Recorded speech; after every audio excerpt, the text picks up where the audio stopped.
Au Mali, après la visite du ministre français des Affaires étrangères Jean-Yves Le Drian et celle de la ministre des Armées, donc Florence Parly, l'étau continue de se resserrer autour de Barkhane. Et selon certaines sources sur place, ces deux visites se seraient très mal passées. La France a voulu imposer ses conditions et ses lois, mais cela n'a pas fonctionné comme Paris le prévoyait. Sur la toile, on peut voir donc beaucoup de discussions concernant un retrait de Barkhane, mais pourtant il est difficile de croire que Barkhane pourrait partir comme ça après tous les moyens qu'il a déployés jusque-là. Selon une source malienne, Jean-Yves Le Drian aurait tenté avec une enveloppe de faire plier les Maliens, mais cela n'a pas fonctionné. Florence Parly a essayé de faire de même en concrétisant des accords de défense unilatérales, mais c'était aussi un échec et pourtant la France ne veut pas lâcher le Mali comme ça.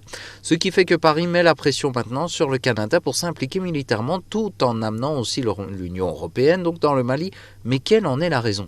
Selon un article paru sur la toile, le Mali serait un immense potentiel pétro-gazier qui pourrait même ne jamais être mis en valeur tellement qu'il est immense.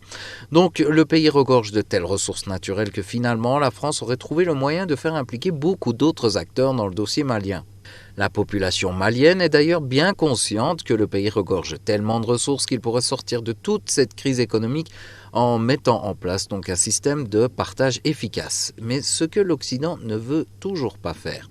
La force Barkhane ne se retire pas vraiment du Mali, mais par contre, elle tenterait maintenant de se cacher derrière le Canada et même les États-Unis.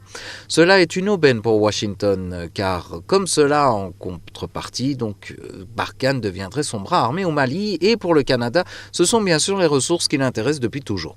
Ce qui fait que pour les Occidentaux, tout le monde trouve sa part, mais toujours pas le Mali. Depuis le soulèvement de la population contre la présence française, les choses changent et les Maliens ne se laissent plus faire. Les Maliens ne sont plus dupes et ils savent tous, sans exception, qu'avec une présence occidentale d'occupation sur leur territoire, le pays ne se développera d'aucune façon.